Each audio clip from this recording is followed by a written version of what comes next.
If your lights are off, why does your bill go up? If prices change while you sleep, who changed them, and who told them you were home? Tonight, a quiet apartment, a renter with a tight budget, and an invisible hand that adjusts the numbers while the city dreams. Jay is an editor who spends most days away from home. Headphones, coffee, laptop balanced on wobbly cafe tables and in a crowded co-working space. Nights are for winding down. A shower, a stretch, a whispered good night to the smart speaker on the bedside table.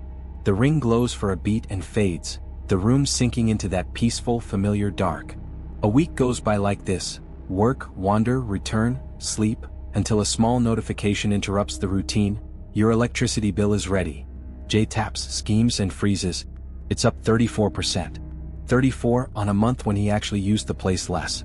He scrolls to the breakdown, smart optimized savings, 12 cents. 12 cents?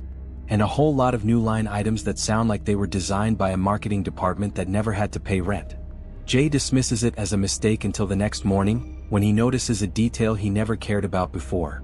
The digital meter down the hall is blinking in a pattern like it's breathing. The thermostat on the wall shows a mode he didn't choose, Eco Remote. As if some polite ghost adjusted it overnight. When he asks the speaker about the temperature, it says, "Your home is currently in energy-saving mode." That should be good. That should save money. But then why is money not saved? The next night, Jay crashes on a friend's couch across town. It's not comfortable. The streetlight cuts through the blinds, the fridge hums like a distant generator. But when the new daily usage graph shows up in his inbox the following day, something strange has happened. The cost dipped. He shrugs it off. Then the pattern repeats. Nights spent at home bring higher charges the next morning. Nights spent elsewhere bring lower ones. He's not turning on the oven. He's not blasting the AC. He barely has anything plugged in. But one thing is always on when he sleeps in his own bed: the apartment itself. He calls the utility company. After a maze of menus and the kind of hold music that feels like you're aging in real time, a representative picks up. "You're enrolled in Nightflex," she says cheerfully, as if this were a gym membership. "That's a time-of-use plan. Prices vary by hour. You also have demand response enabled at the building level." "I never signed up for that," Jay says. "I didn't opt into anything." "The enrollment," she explains, "came from your property manager. It's part of a community program.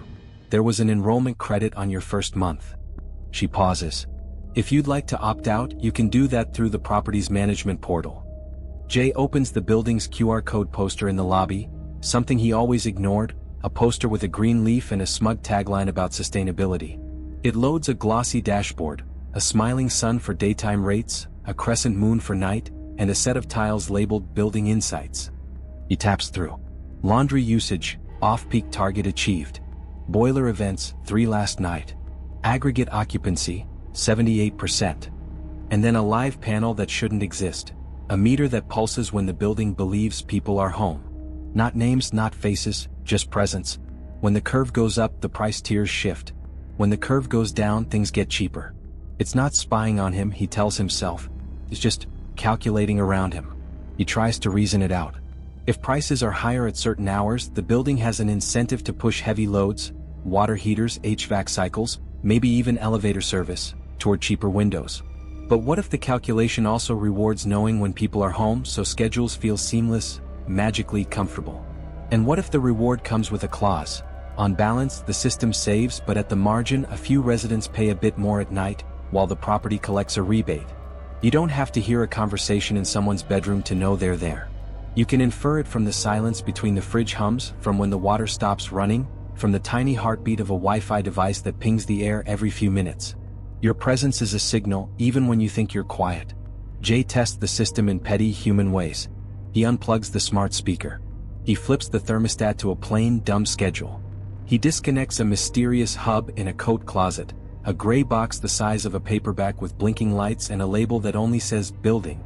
The next morning, his bill is flatter. The day after, a different fee appears on his rent portal: green upgrade surcharge. It's small, smaller than a coffee, but it sends a message.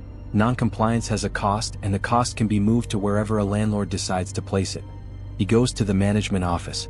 The building manager, tanned and efficient, smiles like a human terms and conditions page. "It's an opt-out program," she says, sliding a tablet across the counter. "If you don't want dynamic rates, you can stabilize your monthly bill for a predictable fee." People like predictable. Predictable? Jay repeats. It's great for budgeting, she says. And the planet? He taps through the options on the tablet. The Keep Your Rate Stable plan is $10 a month. Not a lot, unless you stack it on a dozen little fees. He scrolls to the terms. There's a line about telemetry sharing, another about aggregated insights, and one more that mentions the building's participation in a flexibility market. No one's selling his name, but some version of his nights has been packaged, exchanged, and rewarded. An installation tech arrives to help, cheerful and brisk. He points at the digital meter in the hallway. Advanced metering infrastructure, he says, as if the phrase were supposed to comfort anyone. It lets us see and balance usage more often. He taps the gray hub in the closet. This lets the building coordinate loads. Not you directly building stuff. Boilers, pumps. He glances at the thermostat. That too if you let it. He puts everything back exactly the way it was. Jay imagines the chain. A utility wants to keep the grid stable. It offers a deal to a building that agrees to be flexible. The building installs devices and dashboards that make flexibility easy, and the line between "you are comfortable" and "you are predictable" gets very thin very fast. He's not the target. He's just the data point that makes the target sharper. He returns to his apartment, stares at the glowing ring on the speaker, and wonders how many invisible contracts he has already signed simply by existing in a space that is smarter than he is. The next bill arrives and it's remarkably flat. The rent, however, is not. The green upgrade surcharge persists. In the building dashboard, a new label sits under his unit number, non-compliant. It doesn't show his name, but it might as well. That label will not stay inside this building. It will travel softly, quietly, insight here, risk there, a preference in a file somewhere that says he resists the defaults. He can already hear the sales pitch from a future broker. We're not telling you who he is. We're telling you how he behaves. Jay goes for a walk in the late evening, when the air is cool and the windows glow with small rectangles of life. He stops under the little camera bubble in the hallway and listens to the faint hum of the meter. He thinks of the utility's chipper voice saying, "It's an opt-out." He thinks of the poster's leaf logo and the phrase, "You saved 12 cents." He thinks of how he sleeps more deeply when he's not sleeping at home. He doesn't smash the hub. He doesn't rip wires from the wall. He does the boring, adult thing. He asks for the exact plan he's on and the exact way to leave it. He documents the emails. He opts out of what he can, and where he can't, he pays the small tax for stability. It's not the revolution. It's not the future he wanted either. But it's a choice, and sometimes the smallest possible choice, made in a quiet apartment at midnight, is the loudest message you can send to the systems that pretend not to hear you. Here's the part where we step out of the story for a quick debrief. What in Jay's world already exists, how it works, and what to watch for. First, advanced meters. In recent years, utilities have rolled out tens of millions of these smart meters that log and transmit usage far more frequently than old analog dials. In the United States, that's well over 100 million installations, roughly 7 and 10 meters, forming the basic infrastructure for plans that change price by time of day. Second, time of use and time varying rates.